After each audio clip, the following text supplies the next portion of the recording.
idea of the extended cognition or extended mind. I will use those terms interchangeably from epistemological point of view.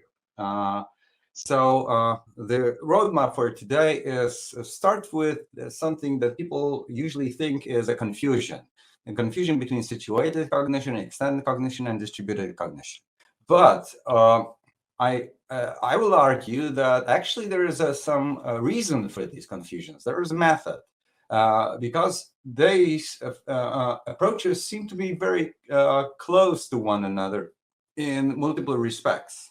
But then one might think that actually those differences are inessential. Now, the question is whether the differences are essential or not. And the usual take from defenders of the extended mind is that it's a purely metaphysical theory or ethical theory, but with very scarce, if any, epistemological consequences. And I want to actually focus on this. And I will talk about virtues and vices of actually endorsing those approaches, such as extended cognition. And then I will compare the virtues of various frameworks and explanations created with those frameworks. It might be a little bit complex as a structure, but as you'll see, the argument is very straightforward. So let me start with some definitions of things that are commonly confused, or at least it seems that they are confused. So we will first introduce clear distinctions that I think follow how those things are held to be distinct in the literature. Then will say where this confusion actually comes from, and then we'll try to really think whether those distinctions are purely verbal or not, because there were arguments that there are. So embedded cognition is simply the idea that cognition should be cashed out in terms of the interaction of the agent and its immediate surroundings. So it might, as you can see in the picture from Jakob van Uitskull, it's the idea of Umwelt or environment shaping cognition. So it's a fairly generally accepted idea in behavioral research, psychology, cognitive neuroscience, and so on. Extended cognition is a different idea. It's that cognitive processes are not necessarily brain-bound and can incorporate external resources such as tools, language, and external systems to enhance or augment cognitive processes, for example, via cognitive neuroenhancement. And distributed cognition does not really focus on cognition as a property of an individual organism or agent. So it's not extending the mind, it's actually looking at the cognition as distributed among possibly multiple agents and systems. So it might include multiple agents and artifacts. That's a distinction that is clear from the outset. Now, people seem to confuse one another when speaking of distributed cognition. They might cite Clark and Chalmers and say that it's extended cognition, or vice versa. We're talking about extended cognition, refer to Hutchins, and so on. So why would people actually confuse those things? Well, actually, many people have claimed that these three views are explanatorily equivalent. And the response from defenders of extended mind was, well, it's a metaphysical theory. If you don't care about metaphysics, well, it's basically the same. And this argument can be found in different versions in Matthew Barker's contribution from 2010 in Cognitive Systems Research, in a paper by Mark Spivak the same year. And I think most aggressive tone is found in Vincent's paper that extended my thesis is just about the use of words. It has absolutely no interesting contents. And if you look at the abstract, is that he clearly says that it's actually how people want to use the word has absolutely no interesting implications. It's just terminological question, no interesting things to imply. Of course, you might object, well, that's a positivist approach. You think that everything of interest should be epistemological. Metaphysics is interesting in itself. But suppose we would embrace the idea that explanation is important. then it seems that the point would be, from the practical point of view of the methodology or epistemology, those approaches might be differentiated, but actually they are the same. And the core argument for the equivalence is basically as follows. Those extended, situated, and distributed explanations of a cognitive phenomenon C posit the same causal structures responsible for that phenomenon. That's premise one. Premise two, if an explanation E1 possesses the same structure, causal structure C as E2, another explanation, then E1 is explanatorily epistemologically equivalent to E2. And then the conclusion, extended, situated, and distributed explanations of C are equivalent because they actually would talk about the same causes. Now, this is a modus ponens, so it definitely follows. And you might question one of the premises to say it's unsound. But the idea is basically that if you have a situated explanation of a cognitive phenomenon, it would include the same causes. It would include exactly the same things.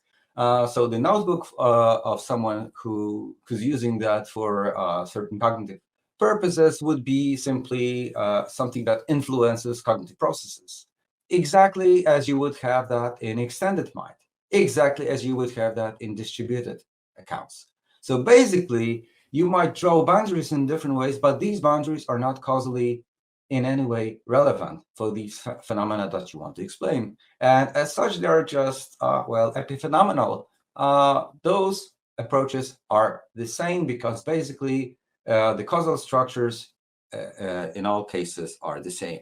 Notice that I speak of causal structures, not necessarily about mechanisms, because that's a slightly different story. But causally, those systems would be in some way equivalent. And basically saying that's a confusion, maybe it's not a confusion. Maybe there is a deeper truth in it that people actually say it's the same approach. Now, let me go to our response to this. It might seem actually pretty cogent, this idea that they are equivalent, but let's dig deeper. The idea is that actually these three frameworks usually imply quite diverging perspectives of their on the phenomena to be explained, on explananda. So basically, although in principle they could share the same causal structure responsible for the same phenomenon, they would actually talk about different phenomena. And that means that the causal networks they would posit would depend on these phenomena, because they always depend on how you see joints in nature. Is the perspectival nature of any explanation, basically of any phenomena. So it might then be implied that these frameworks are actually not entirely equivalent if they differ with respect to how phenomena are specified. That makes premise one false, at least at some occasions. At least on some occasions, because those differences might not be as huge as you might at first think.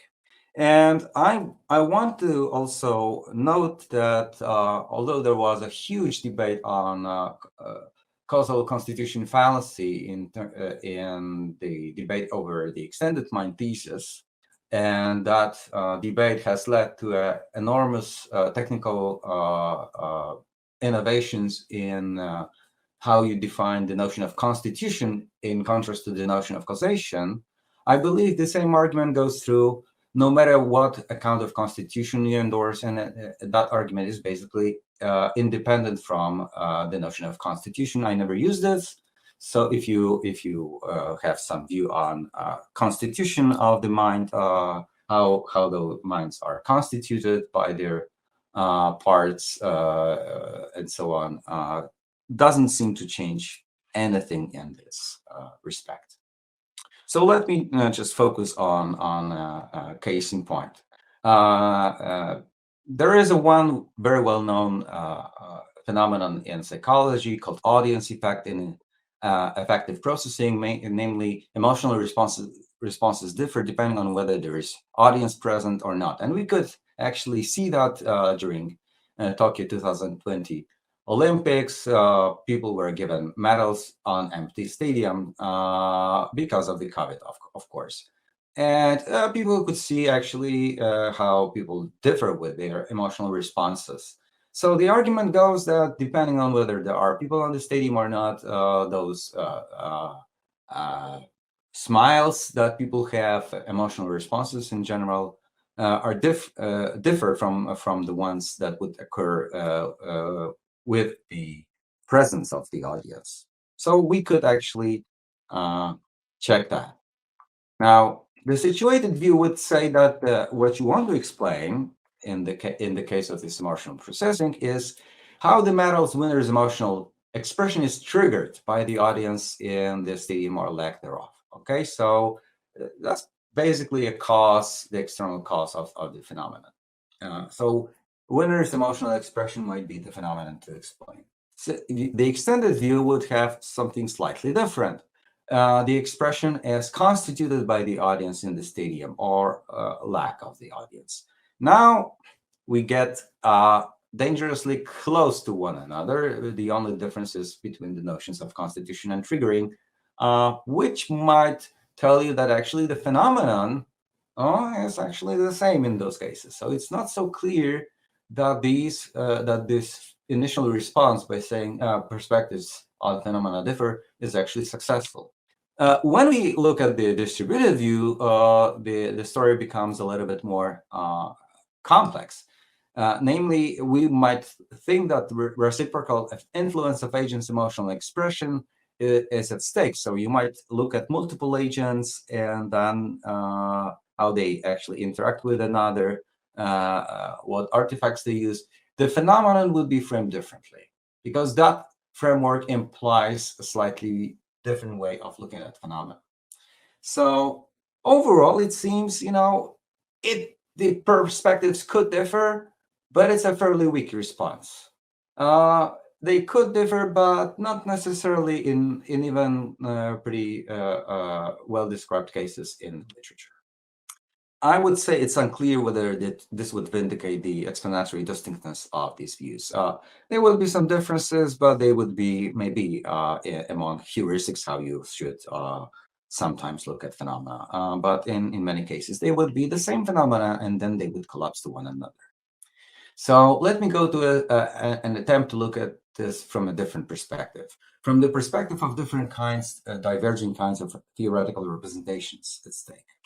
So let me start with traditional cognitive virtues. The virtues were introduced in epistemology or philosophy of science, or reintroduced by Kuhn in 1977, who listed 5 prominent virtues: accuracy, breadth of scope, consistency, simplicity, and truthfulness, as examples of things that are rarely questioned.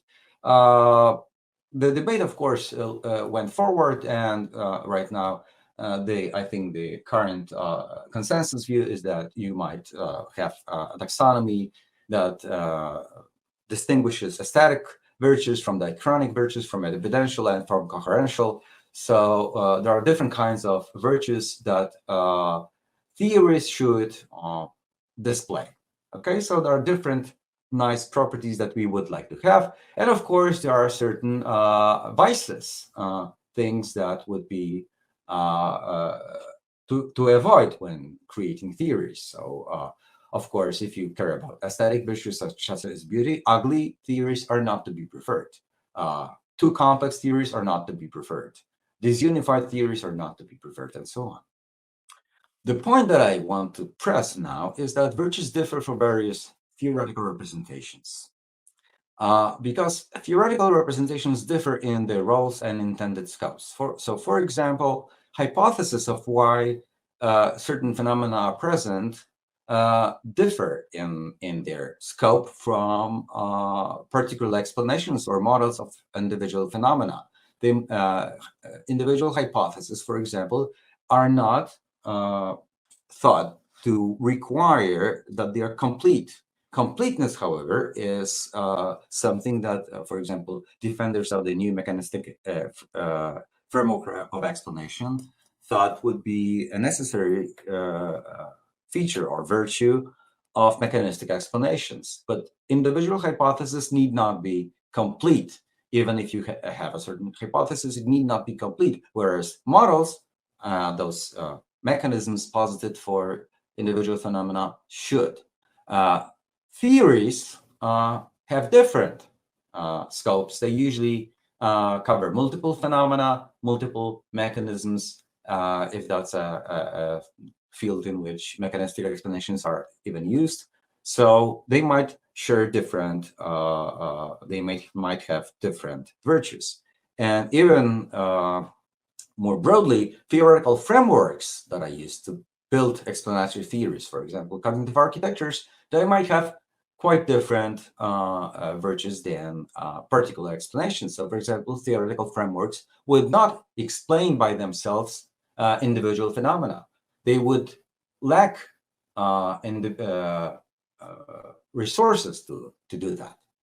And even more so, computational toolboxes such as fMRI pipelines or stats pipelines that you use, they also provide you with some theoretical representations that you have to use when doing research, but their virtues are different. You do not require them, for example, to be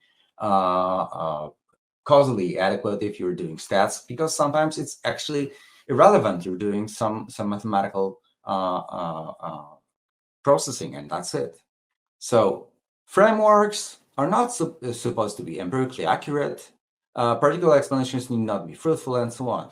Those sets of virtues differ, and what virtues should be adopted is also a matter of debate. So different communities or even individual researchers may differ in which virtues they consider to be necessary. So in this respect, this framework that I'm trying to propose right now of thinking about scientific practice can be thought of as a descriptive framework that can describe how the structure of epistemological consideration and occurs in practice. But of course, it can also be used normatively if you can show that those virtues translate into successful research in some sense of success. Okay, so the discussion so far about the extended mind, situated mind, and so on concerns particular explanations. But the claim of the extended mind, or the thesis by itself, is not an explanation. Okay, the claim is not an explanation. It's a major hypothesis, a claim in a theoretical framework, and maybe it could inspire more research. So it's more likely to provide an heuristic approach for building particular explanations. It's a different thing. It should not be judged the same way individual explanations are judged, because it's not even a theory. It's not a complete, full-blown theory. Particular explanations, importantly, do not inherit virtues or vices of generic frameworks. So these things tend to differ. Individual models, individual explanations usually have a little bit more contents than the generic frameworks that are used to inspire building them, that are used to generate them. Now let's compare those things. If we compare virtues for explanations, and my comparison will be here a little bit sketchy, and I know it's a simplification. And I will go only through those 5 Kuhn's virtues. These could be also debated and so on, but Kuhn thought that they're the least debated ones. So let's focus on these. So if you look at the accuracy, let's suppose that if the argument for equivalence goes through, then if you're defending the claim that these frameworks are equivalent, well, you should think that they're all basically explanatorily accurate in the same way. With the breadth of scope, the story is slightly a little bit more complex, because with situated cognition, it seems that not all cases of situated cognition are thought to be the cases of extended cognition. So there would be cases of an explanation that is an explanation in situated cognition, but no longer an explanation in extended cognition, that could not actually be extrapolated to new cases. So less cases would be covered by an individual case. One argument I think, or I suspect, could be provided in this respect is the one that relies on what has been dubbed in the literature as cognitive bloat, namely that the extended mind seems to be like a hedgehog that actually collects everything on its way and becomes bigger and bigger, and then it's bloated, and you cannot really differentiate between relevant and irrelevant features.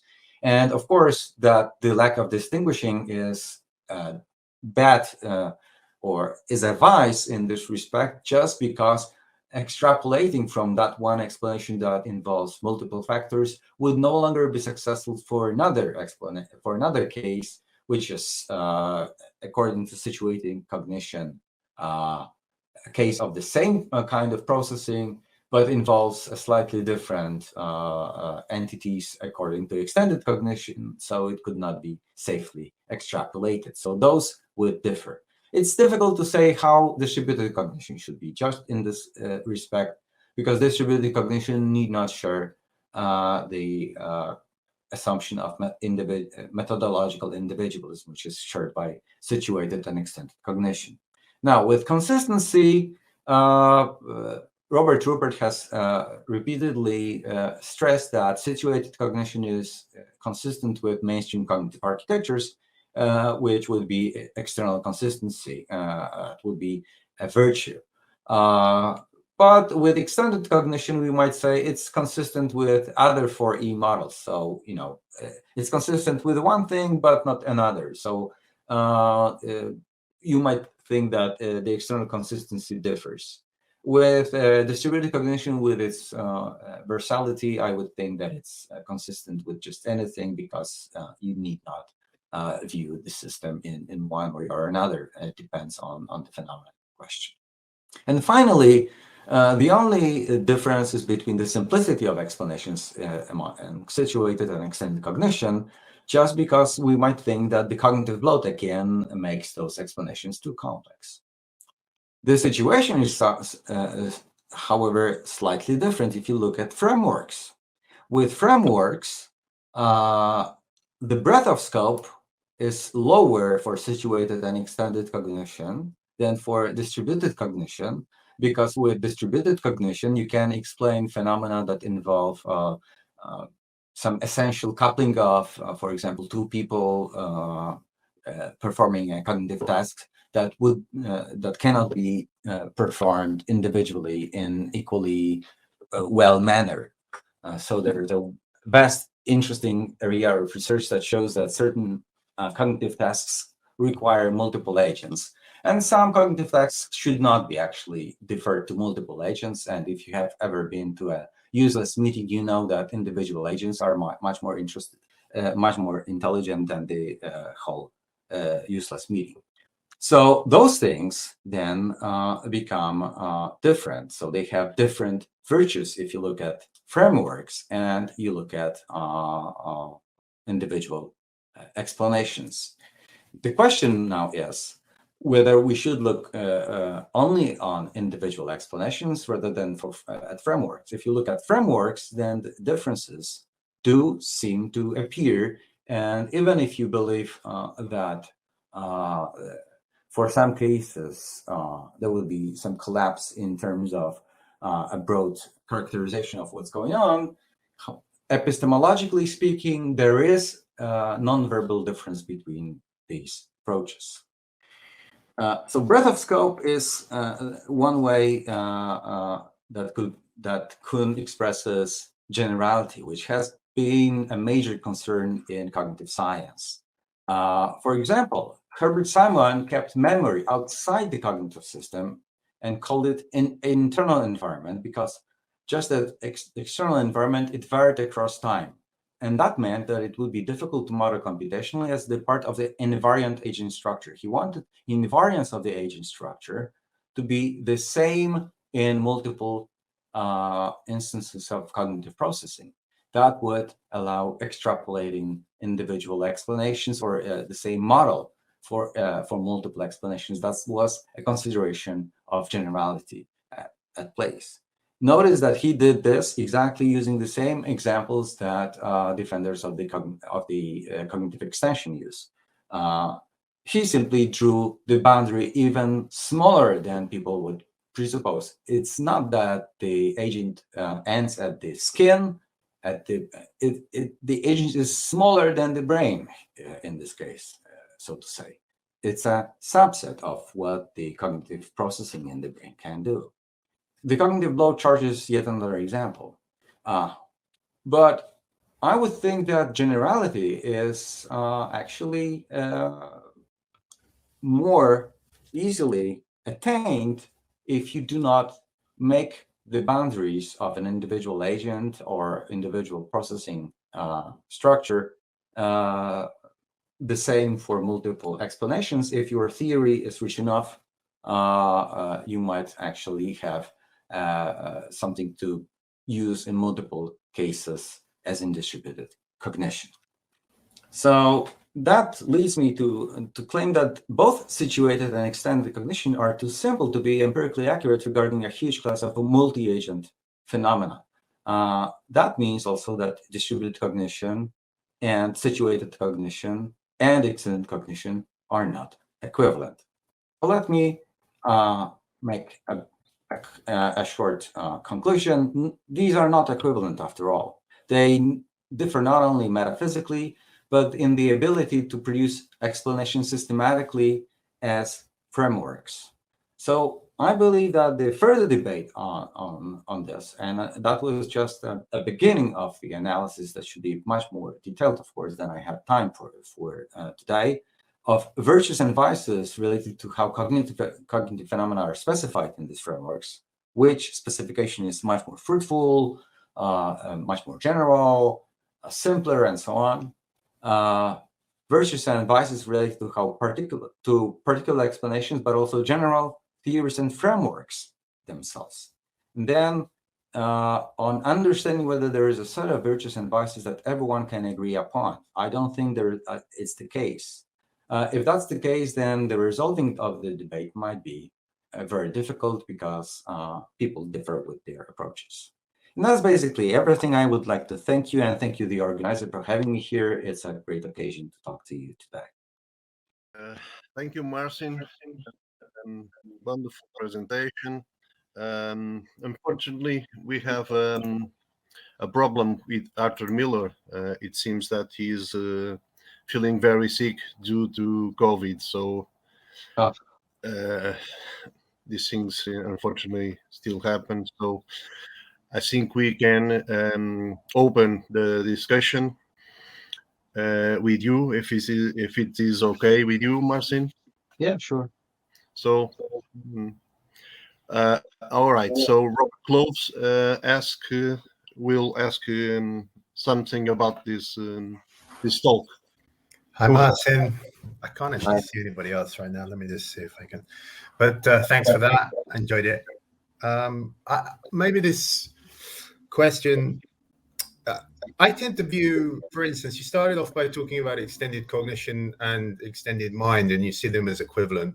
And I think lots of people broadly do that. I mean, I tend not to actually, because I think maybe extended mind, for instance, you could claim, as the initial claim that you kind of argued against was that extended cognition, distributed cognition, and situated cognition are roughly equivalent frameworks. I can see why somebody would claim that, and you've given good reasons that might hold, even though there's other reasons.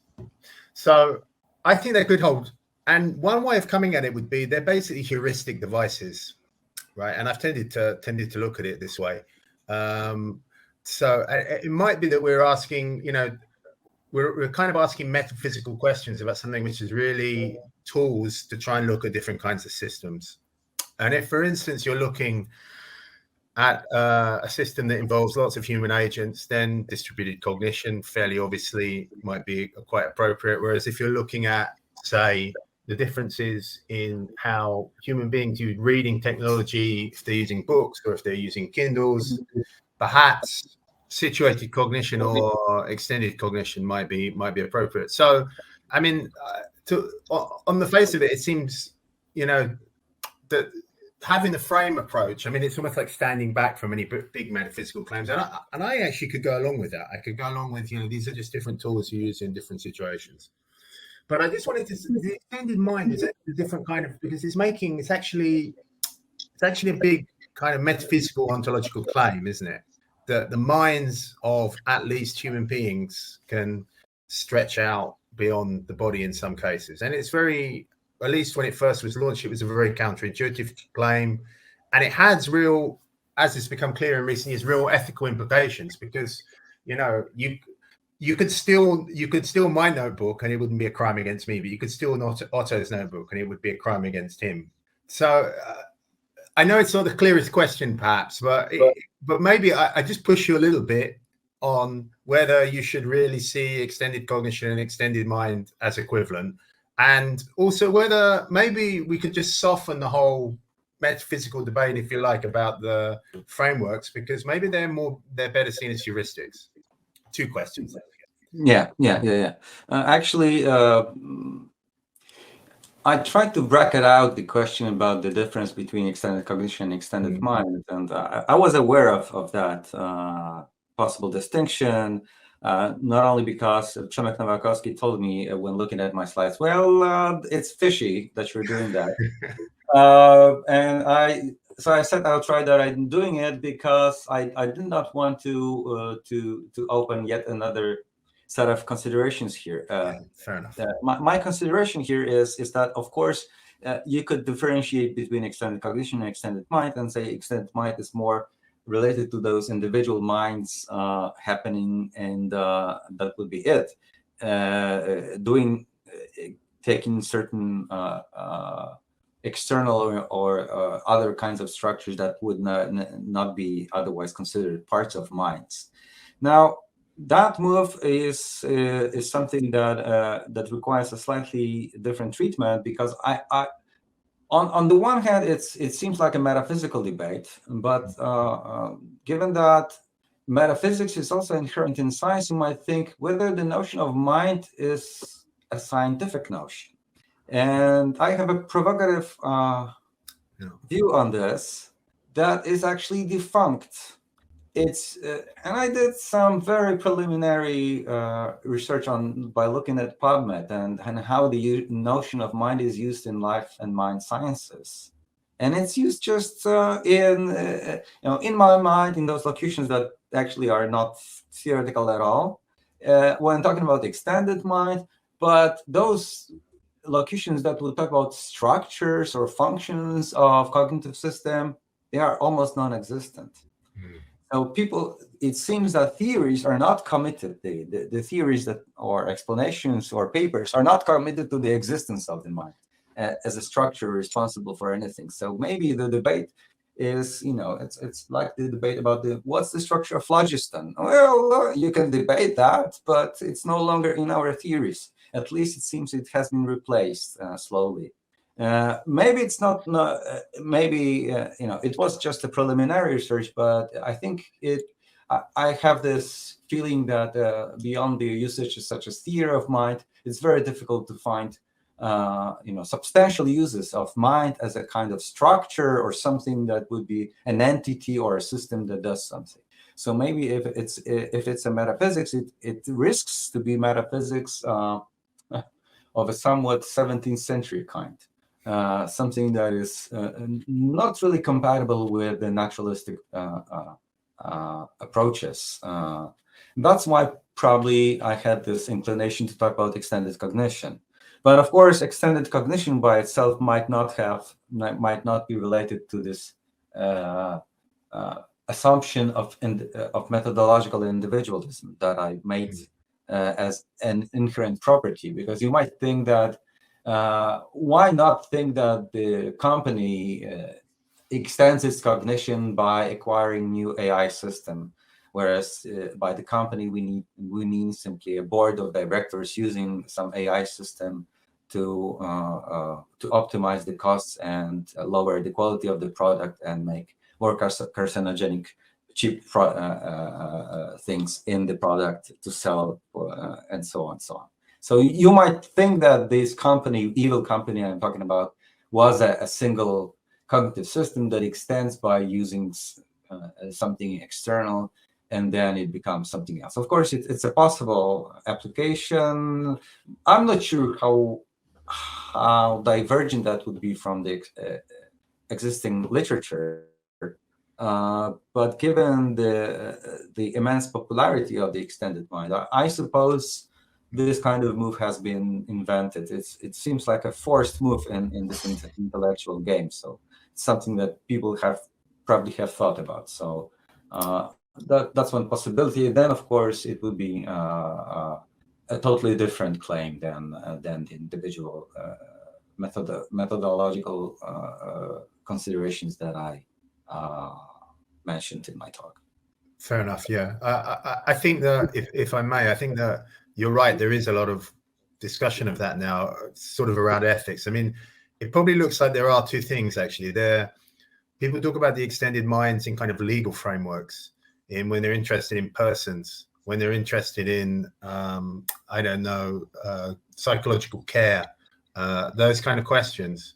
And that seems to come out. Maybe the extended, and as you say, there is a reasonable thing where you take up extended cognition as a kind of scientific framework or a theory or something like that. Maybe they should, particularly from where you're interested in, maybe they should be kind of kept apart a little bit, right? Because they don't necessarily stand or fall by one another.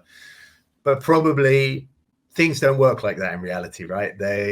Things tend to cross over, and that's kind of been the history of this discussion. So yeah, but I enjoyed your talk. Thanks, Marcin. That was nice, illuminating. Thank you, Robert Cloves. Just a short comment, Marcin, because I think this is a major problem, the way we understand the concepts. And they are somehow metaphysical concepts. And I was hearing your talk, and it seems to me that that is something that Robert Cloves pointed just now. It's the main difference between the concept of mind and cognition. And it seems to me that an extended mind can have different cognition structures to deal with reality or to deal with the world. And this has become very different from this point of view. It seems that we cannot speak about a distributed concept of mind, but of a distributed conception of cognition. And this may produce a different approach to what means to have an extended mind with different cognition structures. I don't know if I'm making this point understandable, but I will. It's just a comment because what Robert was saying makes me think about this problem. Yeah, in general, I would think that those debates that sometimes try to trivialize or rebut the extended mind thesis by saying, well, by using Wikipedia, we will all share the same mind, we will be just one mind, and so on. They actually relate to this concept that there is one mind and there should be one structure, metaphysical structure, and then we go very quickly to something like this. And it's not so. It seems that if you use the first extended cognition, those things do not seem to spring to people's minds so easily. That we share the same assumptions that we took from Wikipedia. Well, yeah, sure. Yes. So what's the problem? Yeah, we read the same page. Yeah, we did. And just because it seems like a very well edited page, we also endorse it automatically. Yeah, sure. So what's the problem here? So I think it seems also that somehow, at least, what Robert also said is that the notion of consciousness and person or personhood is involved in those cases as well. So it's likely that those notions of consciousness, at least some notions of consciousness, are sometimes used in in place of the notion of the mind. And I think it's a purely, on the one hand, it's a purely empirical question of how that notion seems to evolve, because it seems to evolve. At least how I look at the scientific papers, they seem to have changed in how they talk about the mind from the 60s, for example. Current usages are different, and so that's one thing. But another is whether those changes are to be held as in any way progressive. That's a totally different question. I'm not sure. I'm simply saying that they have become a little bit different right now in scientific uses, but maybe they shouldn't. Okay. We have another question from Robert Junqueira. Dr. Marcin, I understood that you were primarily concerned with this issue revolving around the explanatory significance of it, but nonetheless, I was wondering why you hesitate or perhaps even refuse to label the extended mind claim as a belief or an expression of a belief. I use the term idea. Well, to be frank, I'm anti-realistic about beliefs. I don't know what these are. The notion of belief is overloaded in philosophy, so I'm not even sure what it actually means right now when you use this, because there is this framework of beliefs and desires, and then there are other people who try to make it good somehow. I'm not sure whether beliefs and desires exist and whether they have any explanatory purchase at all. I'm skeptical of that notion here, but in this commonsensical notion, if you lose idea or conception, yet you might say it's a belief. But I'm not sure about beliefs and desires as a framework for explaining action. Okay, I don't know if Robert Junqueira wants to say or to add any question or comment. No. Well, I would just say that belief is a term, at least in Persian scholarship, it's a central term, and belief is certainly very overloaded, as you said, and probably in many languages, not only in English, but in Persian scholarship, there's no scientific, absolutely no truth which is actually not a belief, as it is a belief that the Earth, the sun is going around the Earth, or the opposite. They are beliefs that, well, so it's the final belief until the moment. And that happens at the community level of the scientific community, and it happens also at the personal level. But my doubt is answered. You refuse to call it a belief, except in this informal way. Yeah, I have also a perspective of a Polish speaker, and in Polish, actually, the notion of belief doesn't have a single translation. So if it's religious belief, you would say wiara, which comes from believing in God, things like that. But it's totally different from beliefs and desires when you use przekonanie, and that means like something like a conviction or a judgment that you have. And in Polish, if you would mix one with another, nonsense starts. So you would have to think that you have judgments when you have religious belief, but you don't have to have this very strong religious belief kind of states when something is true and you think that it's true. So it's actually those and even conviction in Polish sounds too strong when you have about beliefs and desires translated into Polish. Maybe that's why I'm so reluctant to be enthusiastic about this framework, because it simply seems totally out of touch with the linguistic usage that I'm educated and developed.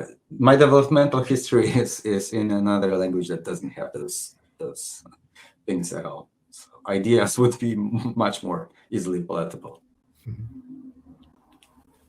Okay. Is there any other question for Marcin? Okay. Zeisiman? Hello, I hope you hear me. So Yes. I have a simple question. That do you actually said in the presentation that metaphysical beliefs, like for example, those differences may be metaphysical between those extended and distributed or situated mind, provide heuristic for research. So I'm asking, is that metaphysics you think is right, can lead to some heuristic in providing future explanations?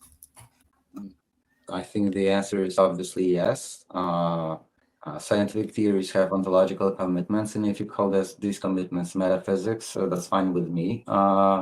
And those commitments then might be less or more fruitful in creating new explanations for new theories. So if your theory contains phlogiston, probably will not be very successful in current chemistry and publishing papers in chemistry and so on. But if you have different ontological commitments, if you believe in oxygen, you would be probably more successful. That's pretty obvious and doesn't seem to be any problem here. And I think you cannot avoid having ontological commitments if you want to have your theory to have any contents. So it will have to quantify over entities and processes and so on.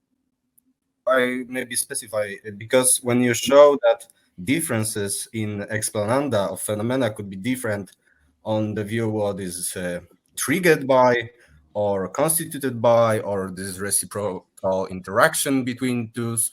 So I'm asking your view about the constitution, let's say. So these differences in those, how you would see the explananda, not exactly what explananda you're thinking of course, because when you say phlogiston, we say here actually about what part or entity explain, but this relation between explananda or explanandum, but in metaphysical terms, let it be, for example, constitution or grounding or all in causality, etc. You said that was a big discussion about it. So maybe those differences lead to some heuristics in providing explanations. Yeah, that would be nice if they did. I'm slightly less enthusiastic about this debate about the constitution and causation. I think even right now the positions are pretty clear. It seems that none of the defendant positions is without problems, and I think that's the state of the debate right now. I don't want to restate it right now, but the problem is basically that all of the positions seem to be flawed in some way or another. So we still haven't got at least the ones that have been defended as specially geared for extended mind. Maybe there is something else that can be found. But my main problem with those notions was and the debate was that usually it was held totally independently from epistemological questions. So people considered those on the background of their metaphysical other assumptions that they thought would be nice. And for me, it's always it's like with Fodor's quip. We can talk metaphysics when the uncle is gone, but still the uncle is in. So let's talk epistemology first, and then let's see what metaphysics would fit our epistemology. So I strongly suspect that some of these debates are did not bring any fruit yet because of the very strong metaphysical assumptions that they had, such as assumptions about certain things being synchronic, necessarily conceptually, that leads to lots of problems. If you have very complex dynamical systems, such as a central nervous system, it's very difficult to say that a system property that seems to be dynamically established over time is something that is constituted in a synchronic way, because it seems it takes time to establish a certain equilibrium, that it goes to and that interaction of smaller things takes time, and so on. So it's very difficult to understand how those metaphysical assumptions can be reconciled with the assumptions, metaphysical assumptions of the debate. That's why I'm pessimistic about the causation, causal constitution fallacy debate, and especially constitution debate. But in some ways, it's a fascinating debate. But I'm not seeing much progress, right? Okay, thank you. Thank you, Marcin, for your rich talk and for the debate. And I would like to thank you all the speakers till now, Maya, Patricia, Alessio, Pietro, Adelaide. Thank you very much for your nice talks and very rich talks. And we'll get back after lunch at 14 hours and 30 minutes to 2:30. Okay, and hope to see you again on the after lunch. Okay, so have a nice lunch and bye for now.